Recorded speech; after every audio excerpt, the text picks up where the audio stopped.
Hey, what's going on everybody? Jeff Dalton, Holy Smoke Barbecue, and today we're going to do something a little bit different. I'm going to show you how to break down this whole beef tenderloin because it is hard to beat a tender and juicy filet. Stay tuned.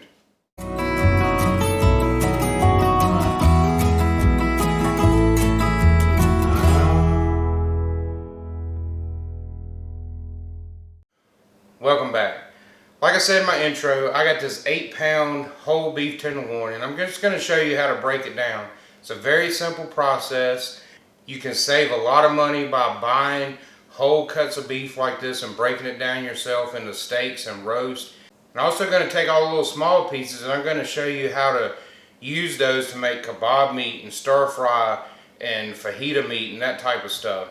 So this whole beef tenderloin comes from the back of the cow. It's on either side of the spine, and it's a muscle that doesn't get used very often, so it's very tender. If you ever had a porterhouse steak, you'll notice that one side of the porterhouse is a lot bigger. That's the strip loin, and the other side of the porterhouse is a lot smaller. It's always more tender, and what that is part of the fillet. So I'm going to get this out of the cryovac pack. I'm going to wipe it down with some paper towels, and then I'll bring you in a little bit closer and I'm going to show you what to do with it. Alright guys, I'm back, and I've got this whole tenderloin taken out of the cryovac pack. I just wiped it down with a paper towel, get it good and dry. You want this to be very cold. You want it to be right out of the refrigerator. It'll be a lot easier to work with if it's really cold. So you don't really need any kind of special equipment to do this. You need a good cutting board. I like to put it on these skid-free mats we got here, so I got a good stable work surface. You need a good sharp knife. I like to have a 6-inch curved boning knife, super sharp. You definitely need that. You're going to need a bowl. I have one here that I like to use to put my scraps in. Set that over here. And then lastly, you're just going to need a pan, a good clean pan where you can put all your steaks and roasts and everything in once you're done. Let's talk a little bit about the parts of this whole tenderloin. So this whole tenderloin is kind of made up of about 4 parts. You got this head roast right here. It's kind of a separate muscle. You got the center part right out of the middle, which is where your best steaks will come out of. That's called the Chateaubriand. You got this end down here that gets real thin. That's called the tail. And then right along the side of the main muscle, you got a piece that's called a chain. This whole tenderloin has a lot of silver skin and fat on it that we don't want. We're going to trim that off. So what I like to do to start with is I kind of like to get my fingers in here, and you can almost separate this chain from the main part of the roast with just your fingers. You can see right here how I kind of pulled part of that right there back. Sometimes this helps. Get your knife in here, cut some of that fat and stuff out of the way. But we're just kind of separate some of this right in this natural seam. After you kind of get it pulled away a little bit with your hands, you can take your knife and just kind of come in here and separate that out. It's a big fat seam right here in the middle, right where it wants to naturally separate. Don't discard this. There's a lot of good meat in here, and I'll show you what to do with that in a little bit. Alright, the next thing I want to do is kind of the same thing with this head roast right here. There's a natural seam right here in the middle where you can separate it out. You can just take your knife and your fingers and kind of come in here, separate it a little bit. Turn this around and get a little bit of easier access to it.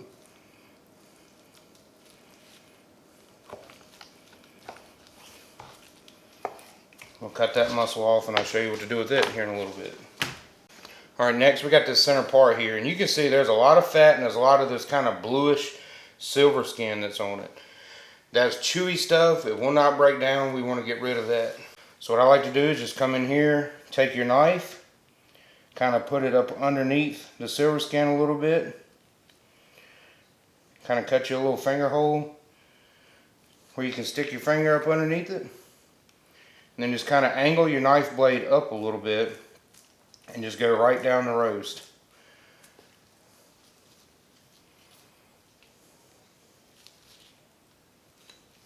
You can see there, the very little meat come off with that, and that's all unedible, nasty stuff.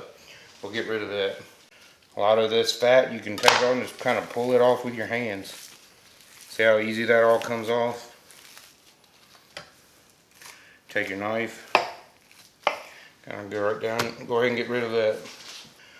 Alright, now we got the top of this looking pretty good. All the fat and silver skin and everything's gone. Let's go ahead and flip it over and look at the back side. So the back side of this is going to have some bigger chunks of fat that we're probably going to get rid of. But it's usually not nearly as much silver skin on the back side. So what I like to do is just come in here and barely just skim some of these bigger chunks of fat off. If you see something like that, there's a pretty good sized chunk of meat on it, don't get rid of that. We'll use that here in a little bit. You can always go back and trim this up a little bit after you cut it up into steaks. Alright, so the next thing we're going to do is we're going to go ahead and cut up our steaks. And what I like to do is I like to take my slicing knife, because I know the blade of this slicing knife is about 1.5 inches. So I like to take it, and then that can help me gauge to make sure that I get all my steaks the exact same thickness. So we're going to start down here on the end. This end right here is real thin. What I like to do is go ahead and just kind of cut a piece off of it, and then we'll save that for later. Then I just take my knife and I'll take it and kind of lay it there like that. Use that as a gauge, flip it up, and make a cut. There's one steak. You want to make your cuts with as few of a stroking motion as possible so you don't leave saw cuts in your steaks. You can see I kind of pull down and then through. There's a second steak.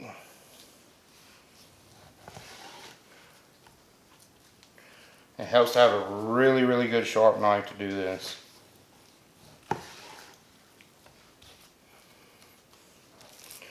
This has some really nice marbling in it for a fillet, that's for sure. And then usually for this last piece right here where it starts to tail off a little bit thin, I like to do a double cut. So I'll take my blade and lay it over like that. Then we can take this piece right here and cut it almost all the way through and fold it over.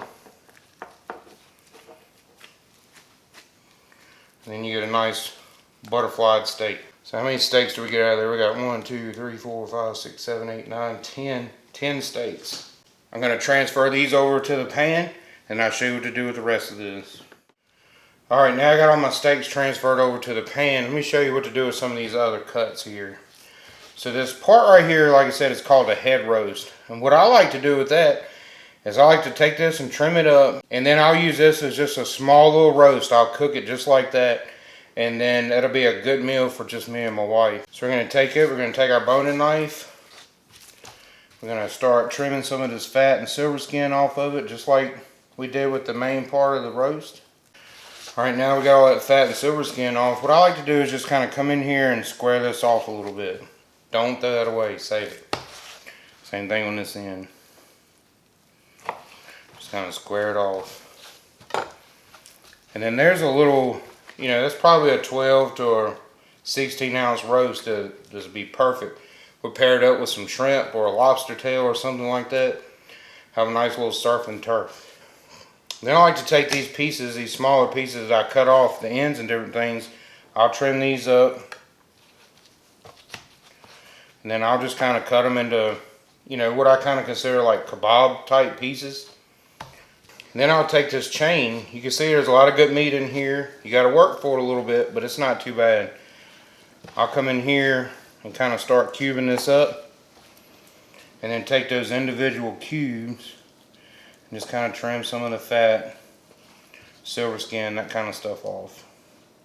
This fat trims off super easy. You can almost just kind of like knock it off with your knife. See, anything like that right there, that's pretty much all fat. We can get rid of that. And then as you get down here on the thinner end of this chain, the meat's not as thick, but it's still really good meat. So what I like to do is just trim all the silver skin and stuff off of it. And then we'll take this right here and strip it up. And you're talking about some good fajitas or some stir fry. And there we go, we got enough steak here. We can do 4 nice sized kebabs. Got a little bit of stir fry meat and stuff here. I've got a second one of these roasts I'm gonna trim up. So by the time I trim that up, I should have plenty of stir fry meat there. Or enough to make me a couple steak burritos or something. You take that right there and throw it on the griddle outside.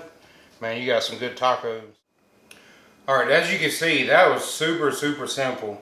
We got some beautiful steaks here. We got our kebab meat. We got this little roast here. And then we got a little bit of meat there that we can make some fajitas or stir fry or something out of.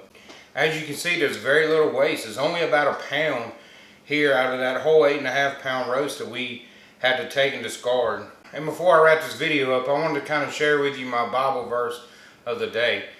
I was thinking about how I like to search around and find the best deals because I want to stock things up. I like to have my freezer full. I like to do this as a way to be able to provide for my family.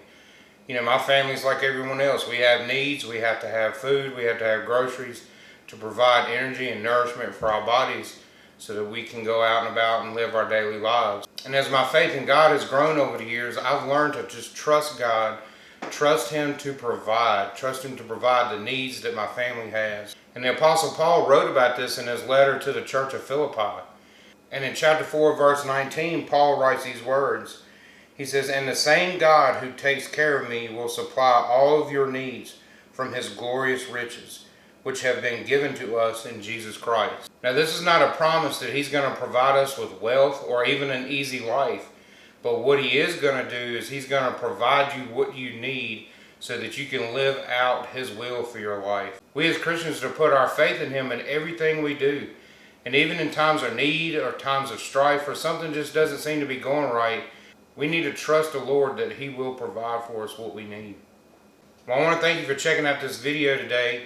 And I hope you've learned a little bit about buying in bulk and learned how to break down these bigger cuts into individual steaks and roasts.